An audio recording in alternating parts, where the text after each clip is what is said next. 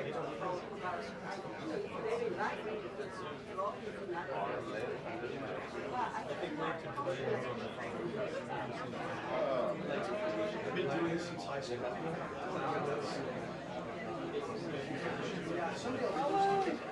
oh yeah. Sometimes. Yeah.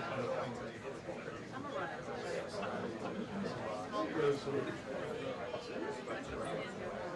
Fitness clubs.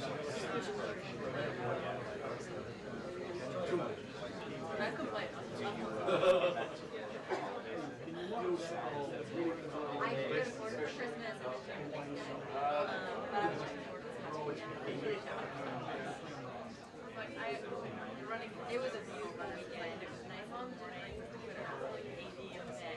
Was it never race that I'm wanting to? So good to play. I could quit, but I will play. Do I do fine? Oh, no. Some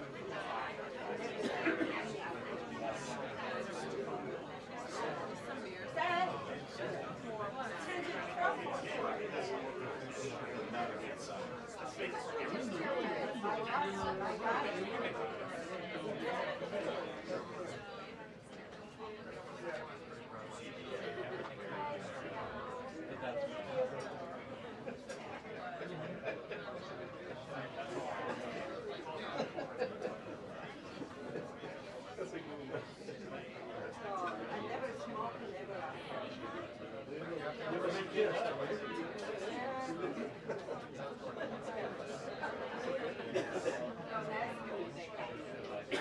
I'm sorry. When John, she thought we needed something. My body is actually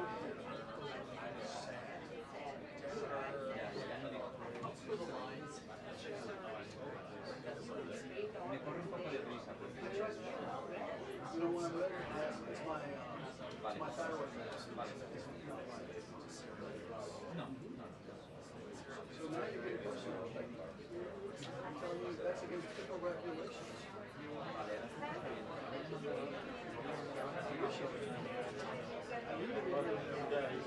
You smell like home, my brother?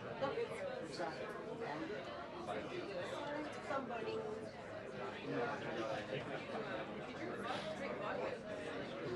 See, that's how little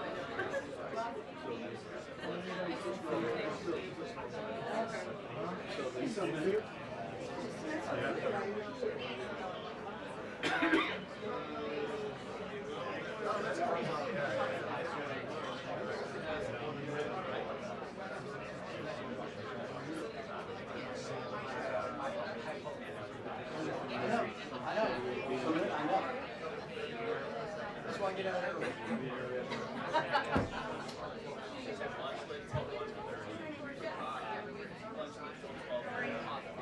Oh, great. Oh, you were talking about, I'm so sorry. What's your name?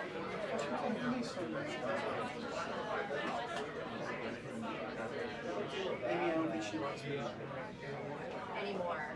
It's like I ever did. Whoa. Whoa. Change.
Something like that.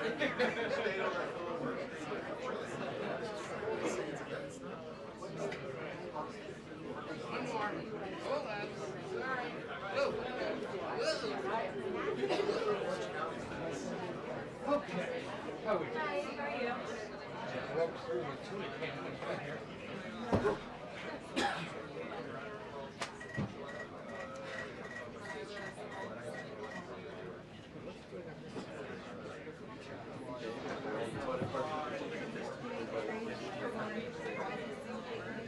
Good job, son.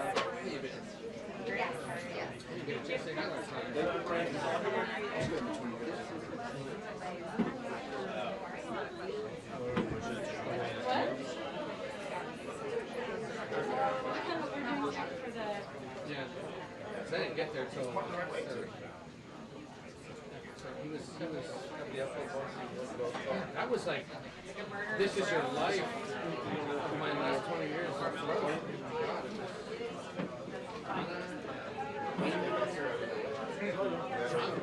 I've seen guys since I left the girlfriend. He did one show.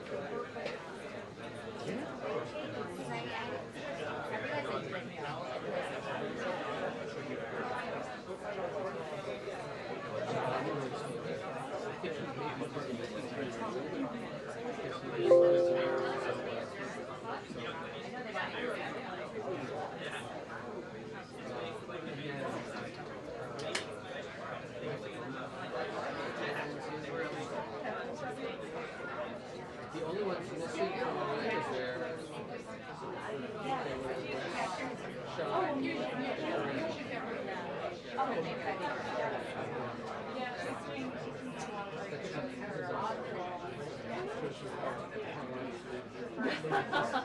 She was.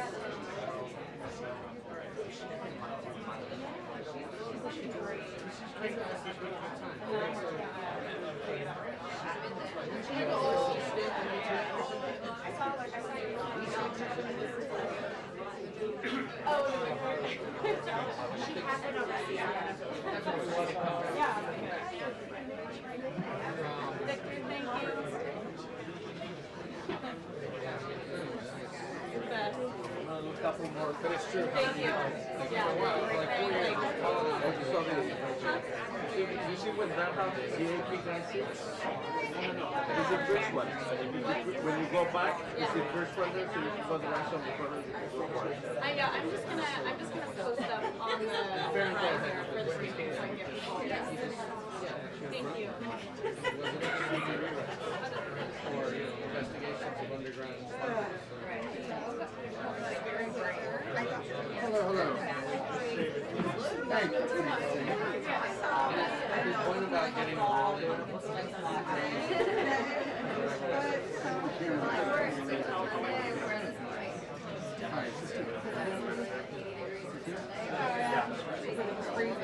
well, but it was a learning Yes, that's true. Don't come like a shrew for horror story.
I mean, no one remembers, but at the time.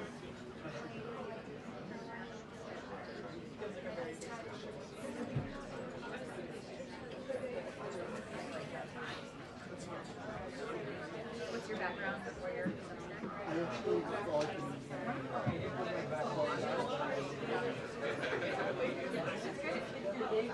You started, sir, you're continuing. No, fair enough, fair enough. Okay.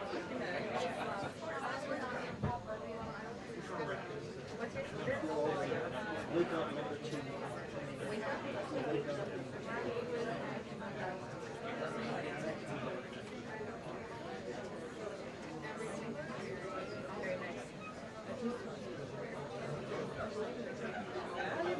Any tournaments?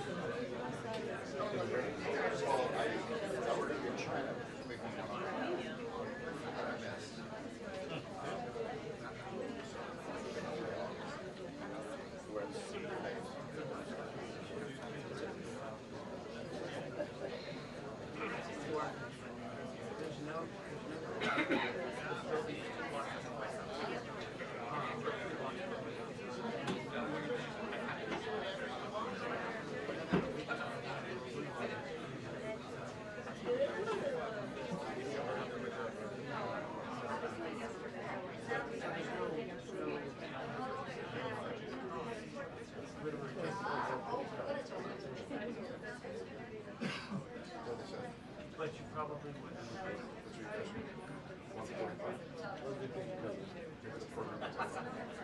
Yeah.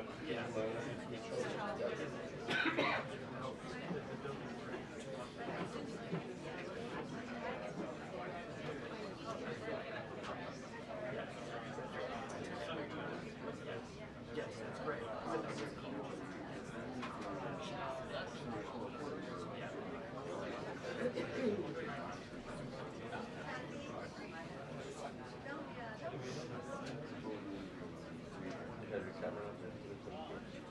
No, no, no.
Just wanted to make sure that you were good.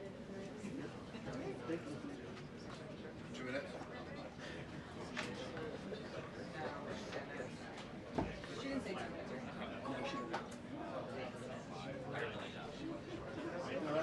That was Reuters that said Reuters is Wait, what?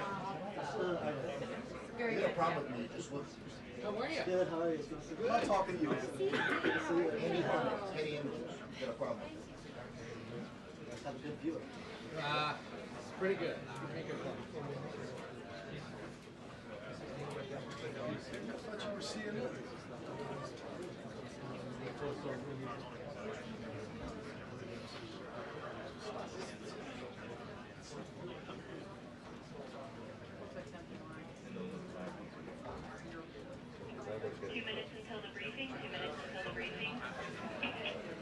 Down in front. Down in front, please. Chip, are you gonna be there the whole time? Yeah, the whole time. The president asked me to do it. It's cool, right? Here are the cuts, what do you care?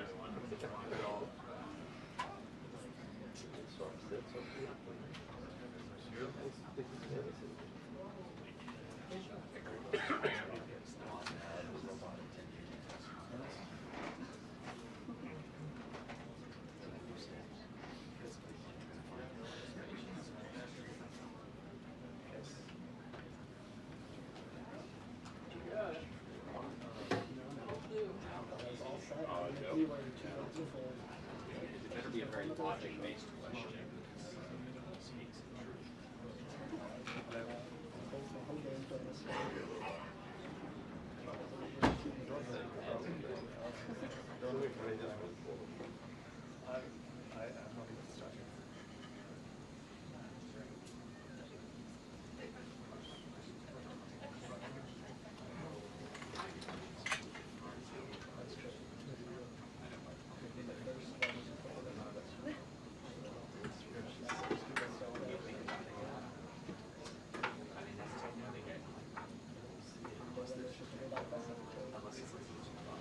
Actually, somebody behind the curtain.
Good afternoon, everybody. Good to see all of you. Thanks for coming today, as always. We're going to start with some scheduling announcements. This evening, President Trump will deliver remarks at Union Station for a political dinner.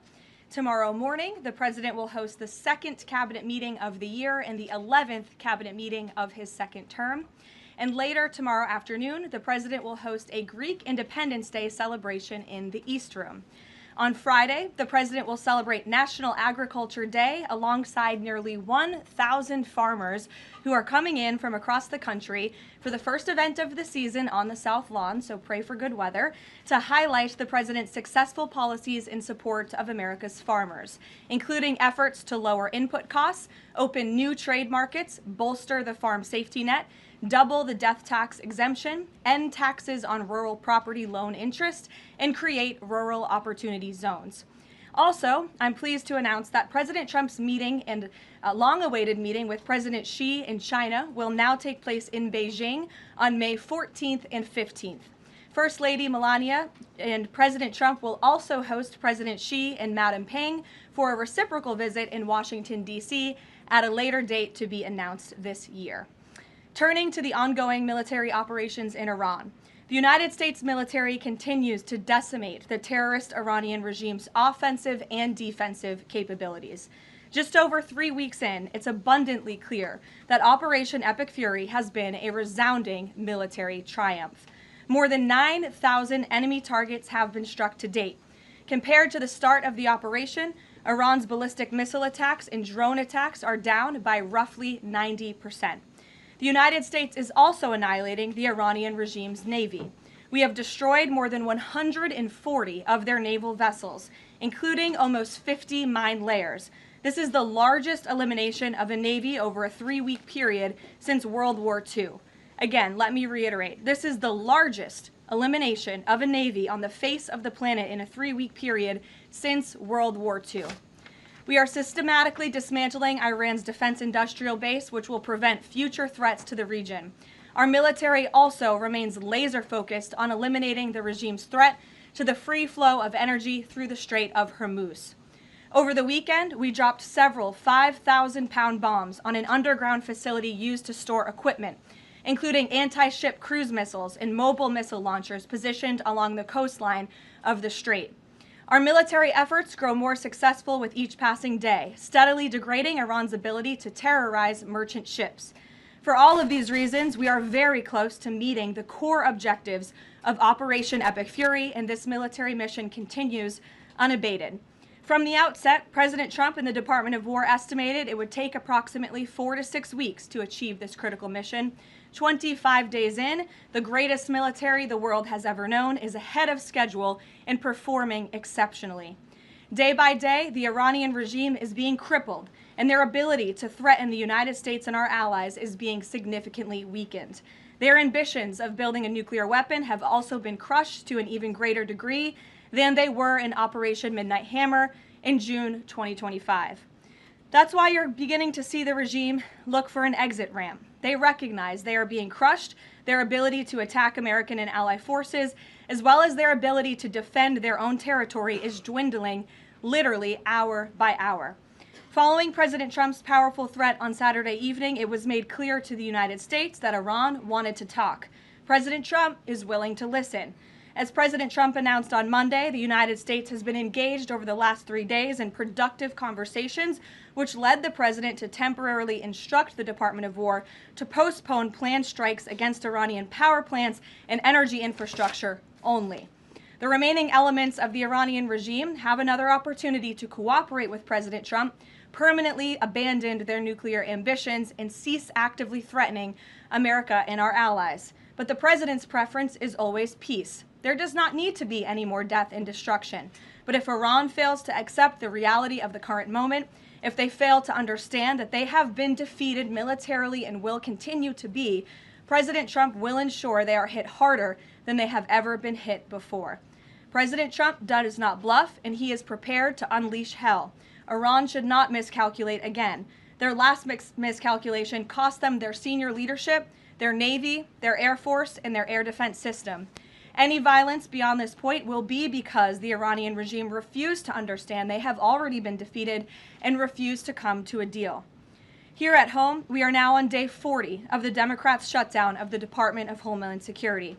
Democrats in Congress are forcing American travelers to wait in hours-long lines at airports across the country, robbing TSA officers and other federal workers of their hard-earned paychecks that they use to feed their families, and causing billions of dollars in damage to our economy. A father of 3 recently told CBS News that he felt he had no other choice but to quit his job as a TSA officer and find other work as the Democrats' shutdown of DHS continues. This is the quote from the father, and I encourage everyone to listen. "I think the hardest thing is seeing the struggle that my wife was going through and not trying to bring more stress to her," the father of 3 said, "but seeing her cry every night, how am I going to feed my family? How am I going to survive?" For the Democrats in Congress, the cruelty of this shutdown is the point. Nearly 500 TSA officers have quit since the Democrat shutdown began. President Trump, to alleviate this pressure, made the decision to send some of our amazing ICE agents to help alleviate that stress and address the long wait times. And for all of the critics of this solution a few days ago when it was proposed by the president, it is yielding results. Wait times have improved since ICE arrived, and they are doing everything in their power to help their fellow federal service members. But it's important to take a step back and remember, why is this even happening in the first place? For nearly 6 weeks, Democrats in Congress have kept DHS shut down because they care more about illegal aliens than American citizens. You have Democrat elected representatives in states across the country who are willing to inflict massive pain on their own constituents to fight for illegal aliens who broke our nation's laws to come here. In recent days, we saw the deadly consequence of this deranged policy of Democrat open borders and an illegal alien-first agenda. A beautiful 18-year-old girl, Sheridan Gorman, she was shot and killed in Chicago last Thursday morning while walking in a park with friends. The suspect in custody for murdering her is a Venezuelan illegal alien who was caught and released at the border by the Biden administration in May of 2023. Why would the Biden administration catch and release a Venezuelan illegal alien? That is not happening anymore under this president. But there are still tens of thousands, if not millions, of these illegal aliens in our country who seek to do harm to innocent Americans, like this beautiful young woman whose family will now never be the same because of her death. To make matters even worse, this monster was also released from local custody again after a shoplifting arrest, where? In the sanctuary city of Chicago in June of 2023. Again, another innocent American citizen had her life stolen from her because Democrats embrace reckless open border policies and reckless sanctuary city policies, which put criminals back into American communities. How many more Americans have to die before the Democrats end this madness? President Trump's position is very clear. He wants the federal government opened, he wants the Department of Homeland Security funded, and he wants the Democrat shutdown to end immediately. The president will also continue to call on Democrat leaders in sanctuary cities and states like J.B. Pritzker, where this young, beautiful girl was murdered, to cooperate with ICE and stop releasing illegal alien criminals into American neighborhoods. It is for the safety of every American citizen, including all of the people in this room. With that, I will take your questions, and here in our new media seat today, we have Gabe Fleischer. Thanks, Karoline. Thanks, Gabe, for being here. Thank you. I have 2 questions for you.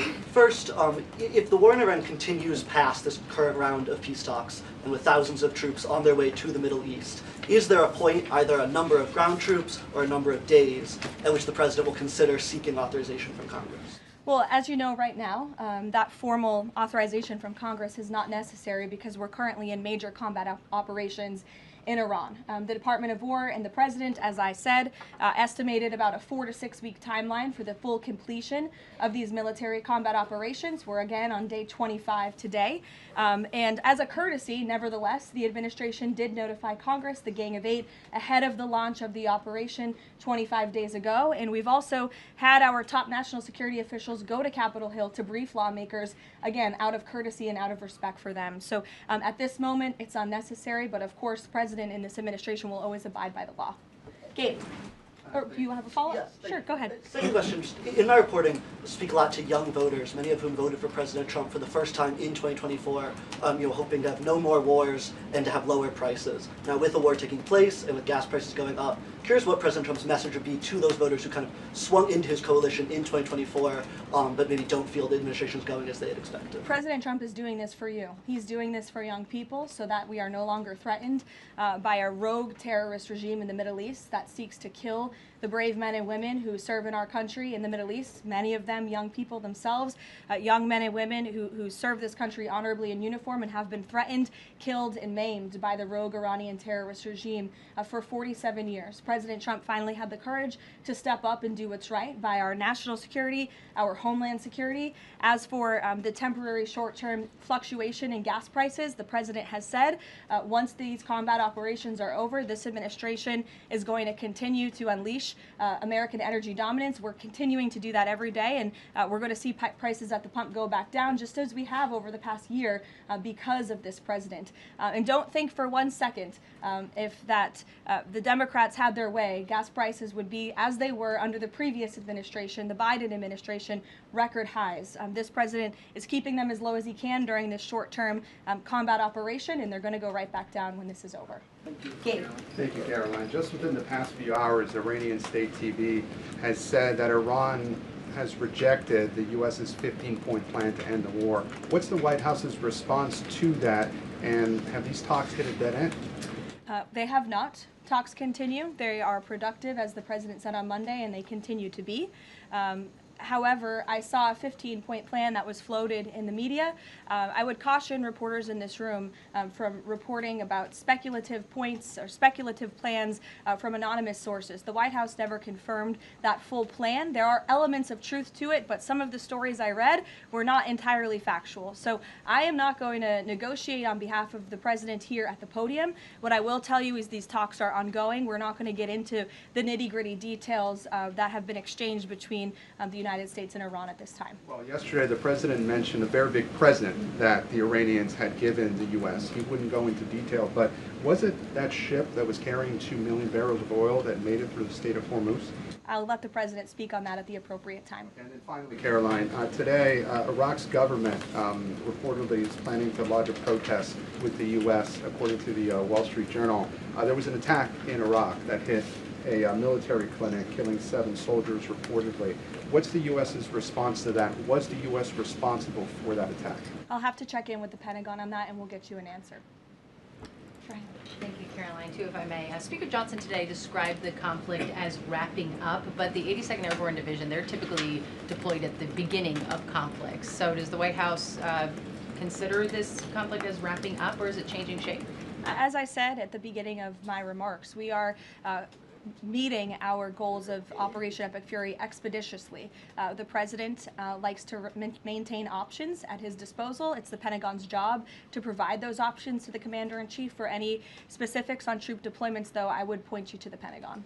And today, Philadelphia District Attorney Larry Krasner reiterated threats to potentially arrest ICE agents that were sent in to assist with these historically long PSA les différences d'exposition stratégique et des appréciations parfois. Has the president seen Krasner's comments? Does he have any response? The president cannot pardon you for what? He's talking to the ICE agents who are handing out water bottles and are helping people move through lines at airports. It's a disgraceful comment. The men and women of ICE are great people. I would encourage this lawmaker, whose name I don't know and don't care to know, to actually sit down and speak with the ICE agents who are on the ground doing this important work, not just in our nation's airports, but again, to remove violent, dangerous, illegal alien criminals from our country, to protect this individual and all of us in this room and Americans across the country from murderers, pedophiles, and rapists who have been allowed into our country by Democrat politicians. Mario, good to see you. Thank you, Caroline. Good to see you as well. Just given that the president postponed his original trip to China because of the war, should we infer that the war will be wound down and concluded by the time of that May 15th, 14th visit? Again, as I've said, we've always estimated approximately 4 to 6 weeks, so you could do the math on that, Mario, but we do look forward, I know the president looks forward to going to China on May 14th and 15th, and of course, as always, we'll provide additional logistical details to all of you in the media for that trip, who I know look forward to coming with us as well. One follow-up. Was that a precondition? Did the two leaders speak about the conclusion of the war? Was that a precondition for them to have this rescheduled meeting? No, there was a discussion about the rescheduling of the meeting between the president and President Xi. President Xi understood that it's very important for the president to be here throughout these combat operations right now. He understood, obviously, the request to postpone and accepted it, which is why we have new dates on the books, and I'm happy to announce those to you today. Jennifer. In negotiations with Iran, are there still face-to-face talks planned perhaps in Pakistan? And who do you think would probably be going? Again, I've seen a lot of speculation and reporting about potential talks that could happen later this week. Nothing should be deemed official until it is announced formally by the White House. I would not get ahead of our skis on reporting about any talks this weekend until you hear directly from us. Does the president think that all of the allies will go along with whatever the U.S. concludes with these Iranians? Are you expecting that Israel and all the other allies will follow whatever agreement is made? I think the president has shown that he is absolutely the leader of the free world, the head of the most powerful military in the world, and in various examples, so the 12-day war between Iran and Israel, the ceasefire between Israel and Gaza, the president has shown a very unique skill at getting our allies to get on board with what's in the best interest of the United States, but also the world in cases of foreign policy like this. Ed. Yeah, thanks, Karoline. So, is there a time frame as to when the first oil tanker can go through the Strait of Hormuz freely? It's a very good question, Ed. I don't have a specific timeline for you today, but it's obviously something the administration is working towards as quickly as we can. And with respect to oil, as you know, the administration has taken a number of actions to stabilize the markets. We directed the U.S. DFC to offer reasonably priced political risk insurance for takers through the strait.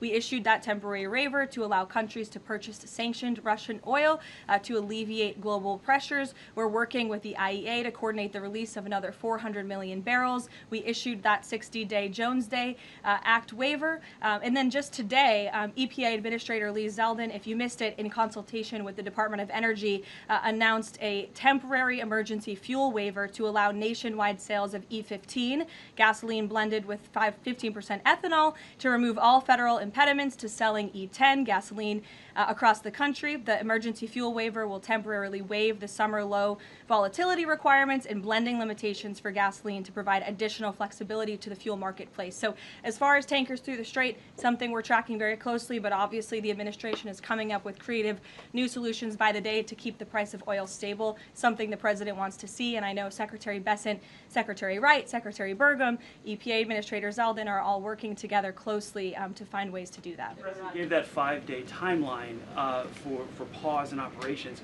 Would a tanker going through the Strait of Hormuz be one of the conditions that he would extend that? That's only something the President of the United States can answer. I won't get ahead of him. How about on TSA? Can I ask you about the TSA lines? Sure. Are the TSA lines, we've all seen the video of that from various airports, is that going to be what ends the stalemate in Congress to get DHS funded?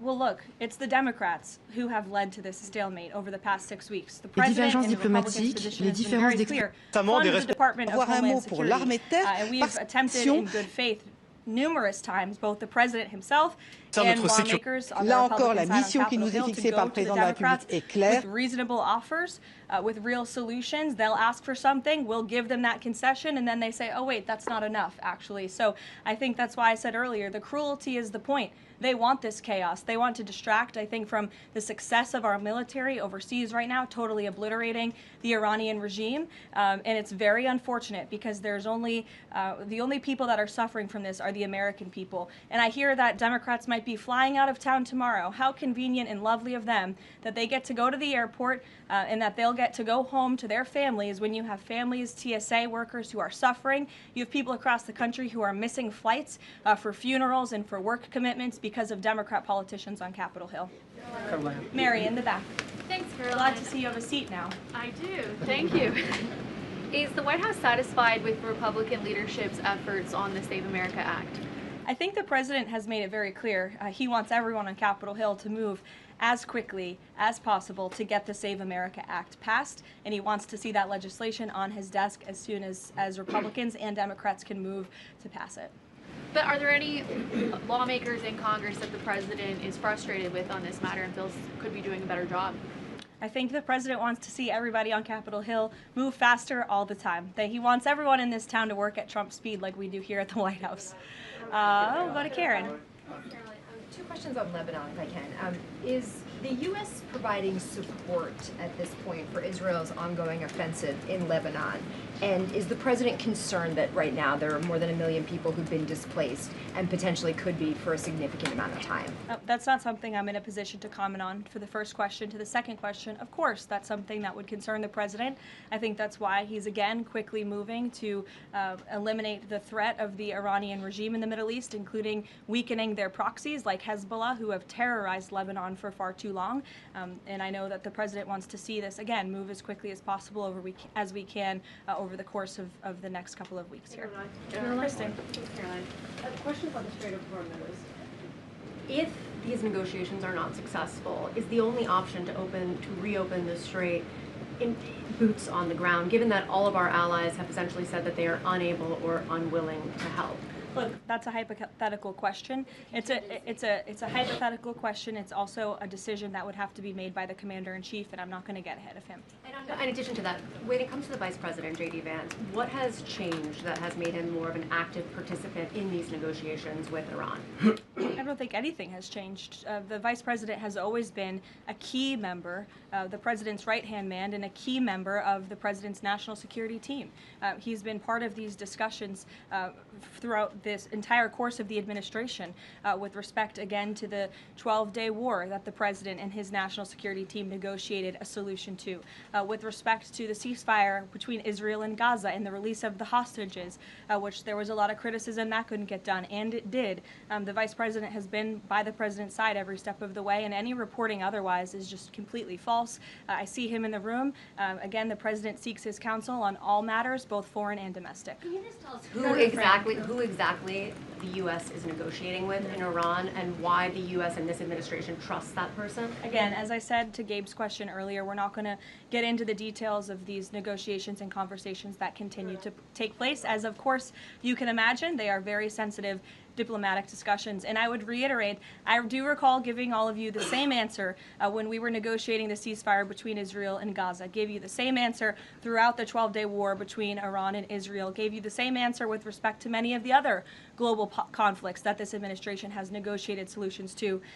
President Trump is going to give his diplomats the freedom that they need to have these sensitive diplomatic discussions without negotiating and litigating them through the news media. Fran. Caroline, just to follow up though, because you said that some of the information that's been out there about the 15-point plan is inaccurate, can you say what is accurate with respect to ballistic missiles, the nuclear ambitions, and the Strait of Hormuz, which are things that the President has laid out that he wants to see a couple times in the past? Look, if you've heard it from the President of the United States, obviously it's true, as well as the objectives of Operation Epic Fury. We've said repeatedly, I've said them from this podium, the Pentagon has reiterated them. That's why we've taken military action to achieve them. So of course, those are goals that we want to see, but this full 15-point plan that's been floating around in many of your outlets, there's a lot of misinformation to that as well. And again, I would caution you from taking things from anonymous sources rather than verifying them directly with the White House. Christian. Thanks, Caroline. Two on Iran. First, would the President consider loosening asylum restrictions for Iranians trying to flee the country right now? Again, that's a question for the President. I won't get ahead of him on that. I haven't talked to him about that. Okay. And then secondly, you mentioned at the top that Iran would be hit harder than they have been to this point if they don't recognize the fact that they're losing this war. Could those strikes happen before this 5-day negotiating window closes if the President doesn't think they're negotiating in good faith? You're asking me to tell you if the Commander-in-Chief would authorize very strong strikes against the Iranian regime. That's not something I would ever reveal from this podium, true or not. Phil. Here, in the back. Thank you, Caroline. I was wondering if you would respond to some of this criticism of the administration from past allies like Joe Kent, who have said that the President's red line shifted. Les divergences diplomatiques, les différences d'exposition stratégique et des appréciations parfois pursue nuclear enrichment. What is the administration's response to that criticism? I think the President and I have both strongly responded to the criticism by Mr. Kent, who unfortunately resigned in disgrace and accused the President of basically being controlled by foreign countries and foreign manipulation, which is a ridiculous and laughable assertion. So his accusations have zero credibility as far as this White House is concerned. The question of the red line shifting from no nuclear weapon to no nuclear enrichment, is there any substance to that argument? I think the President has been quite clear in what he wants to see from the Iranian regime, which is why he chose to launch Operation Epic Fury in the first place. Reagan. Caroline, I have a question for you on the SAVE Act, and I'd like to follow up on the DHS shutdown. Sure. First, Senator The Mike Save Lee, America Act. Save America Act. The President corrected me yesterday. It was my fault. Senator Mike Lee said it's essentially impossible to pass the Save America Act through reconciliation. What's your reaction to that? Is the President worried that that strategy might fail? I think he's willing to try all strategies. I spoke with him about this yesterday, and he said if we can make it work through reconciliation, let's absolutely do that. These, again, are common sense policies that are backed by the vast majority of voters across this country. The only people in this country who don't support them are politicians on Capitol Hill, and you all should ask them why they don't want voter ID, why they don't want proof of citizenship to vote in our nation's elections. Again, these are common sense proposals that are wildly popular, and the president is willing to use any means necessary to get this legislation passed and onto his desk. And then on the DHS shutdown, do you expect deportations to decrease while ICE is in the airports? And what are the trade-offs of having ICE in the airports right now?